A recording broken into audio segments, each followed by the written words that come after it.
Dalam Bapa dan Putra dan Roh Kudus. Amin. Allah yang penuh kasih, terima kasih atas kehidupan yang selalu Kau berikan kepada kami dengan kecerahan, dengan kesegaran, dengan kehidupan yang baru yang harus kami isi dengan penuh makna. Semoga kami menggunakan waktu-waktu kami dengan cara yang berbuah dan menjadi berkat bagi orang lain.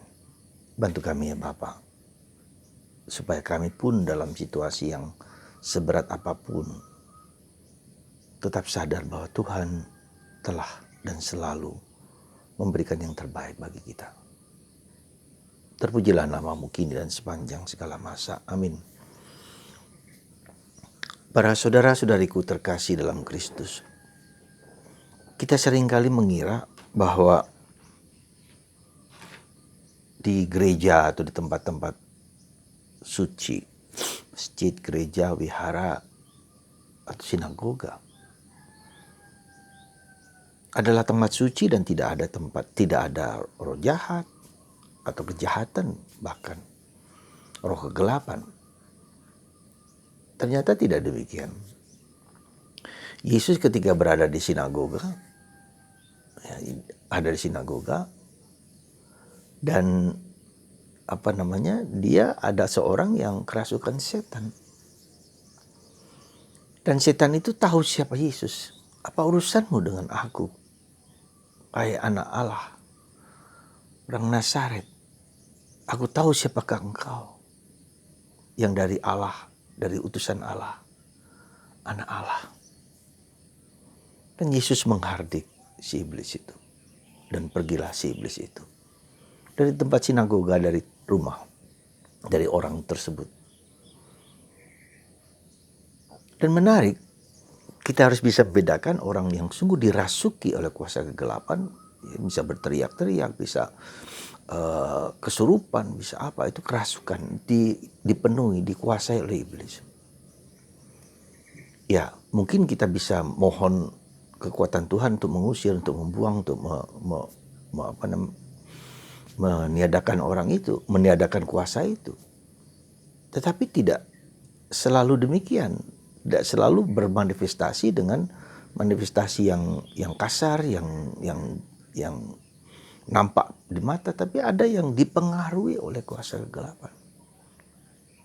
Jadi ini yang jauh lebih sulit daripada yang sekedar mengungkapkan kata-kata kasar, ya, tetapi yang lebih halus dipengaruhi oleh kuasa kegelapan. Tidak apa-apa, tidak nampak, tidak kelihatan. Ya, tetapi perilakunya, tindakannya bertentangan dengan tindakan dari kuasa Allah. Ya, menjadi keras kepala, menjadi tidak suka dengan kegiatan-kegiatan rohani, ya.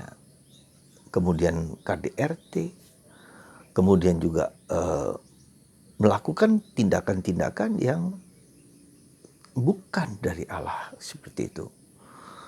Ya, kemudian melakukan kegiatan-kegiatan ritual-ritual yang aneh-aneh. Itu juga merupakan suatu indikasi yang harus kita sadari baik-baik. Gitu loh. Jadi kuasa kegelapan itu tidak hanya menguasai sehingga orang kerasukan setan, tapi mempengaruhi perilaku, pikiran, perasaan, tindakan yang yang bertentangan dengan hal-hal yang boleh dikatakan bertentangan dengan kasih. Dan itu banyak sekali, dan itu sulit sekali untuk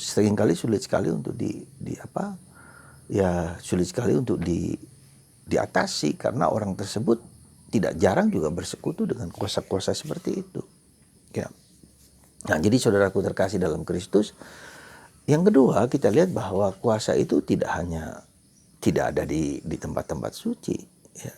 Bahkan seringkali di tempat-tempat suci pun di situ ada kuasa kegelapan yang memang mau menggocoh, yang mau menentang, yang mau mengganggu orang-orang yang di situ. Ya.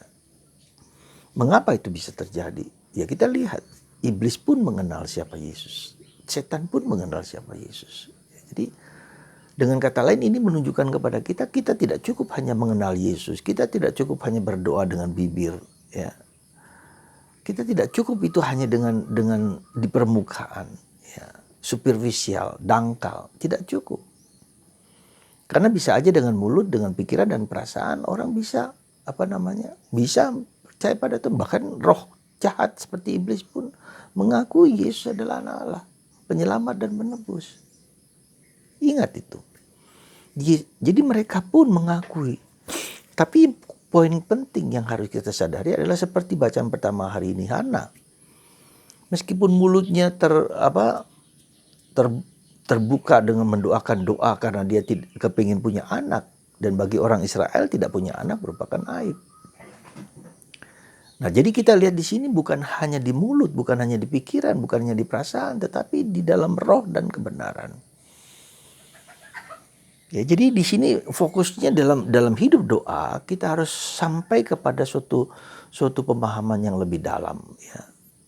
Pemahaman dalam hidup doa, dalam relasi dengan Tuhan. Tidak berarti doa dengan mulut, tidak berarti doa dengan pikiran, tidak berarti doa dengan perasaan, tidak berarti doa dengan hati. Itu tidak penting, bukan itu yang penting. Bukan yang penting, tapi harus masuk ke tingkat yang lebih dalam roh dan kebenaran. Ketika dalam mulut, dalam pikiran dan perasaan itu saya yang mendominasi.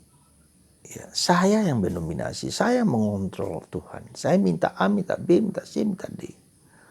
Ya, bagus, tidak apa-apa, tidak jelek karena Yesus mengatakan mintalah, ya, ketuklah dan semua akan dibukakan bagi kamu. Tetapi harus lebih dalam ke tingkat yang lebih tinggi, hidup dalam roh dan kebenaran. Nah, itulah yang dikatakan oleh Santa Teresa Avila bahwa hidup doa kita adalah hidup tidak cukup hanya dengan mulut, dengan doa vokal, dengan doa pikiran, doa perasaan, tetapi dalam roh dan kebenaran. Jadi orang masuk ke kedalaman.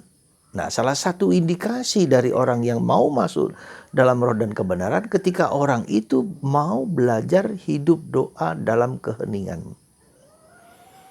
Ya, salah satu bentuk dalam doa keheningan itu ketika orang duduk adorasi, ya, di ruang adorasi dengan hening, dengan sunyi, dengan hanya memandang salib Yesus, dengan hanya memandang wajah Yesus, dengan hanya memandang Bunda Maria atau tabernakel atau sakramen Maha Kudus. Dia duduk diam dan hening.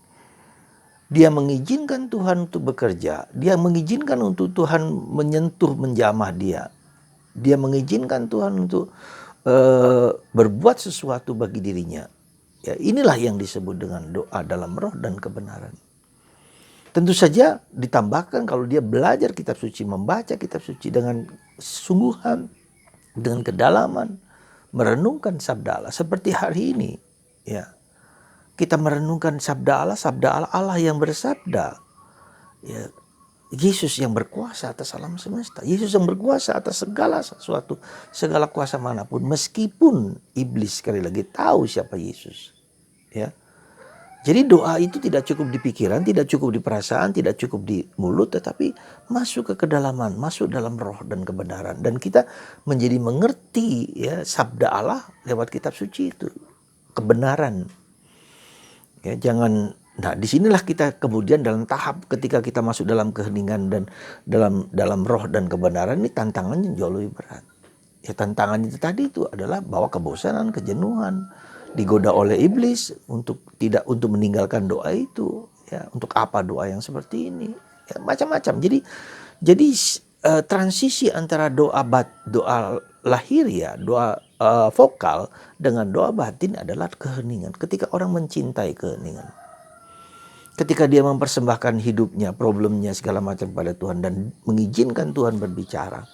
Seperti nanti Samuel mengatakan dia mendengar suara Tuhan tetapi dia kiranya Imam Eli. Bersabdalah ya Tuhan, hambamu mendengarkan. Demikian juga dengan Yesus. Kita tahu siapa Yesus. Tapi dia masih pergi ke bukit, ke gunung sendirian untuk berdoa dalam keheningan dan kesunyian. Untuk mempersembahkan segala mungkin kekecewaannya, mungkin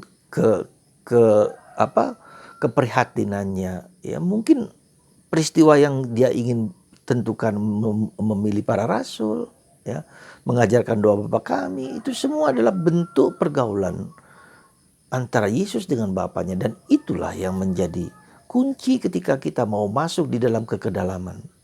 Ya, jadi sekali lagi, ketika Anda mau masuk dalam kedalaman, ketika Anda mau masuk dalam keheningan dan kesunyian, itulah salah satu tandanya kita mau dibentuk, dibina, dikuasai oleh Kristus.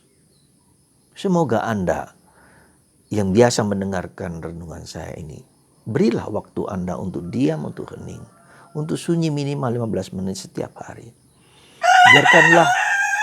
Persembahkanlah segala kerinduan, kecemasan, kegelisahan Anda kepada Tuhan. Biarkan Tuhan mengontrol hidup Anda, bukan saya yang mengontrol hidup kita. Sekali lagi, biarkan Tuhan mengontrol hidup saya, hidup kita. Dan juga biarkan kita tidak hanya banyak-banyak yang berdoa, kuantitas tapi kualitas. Semoga Anda dan saya dan kita semua semakin rindu untuk diam di kaki Tuhan seperti Maria. Mendengarkan Tuhan berbicara dari hati kita yang terdalam. Semoga Anda dan kita diberkati oleh Tuhan Yang Maha Esa, Bapa, Putra, dan Roh Kudus. Amin.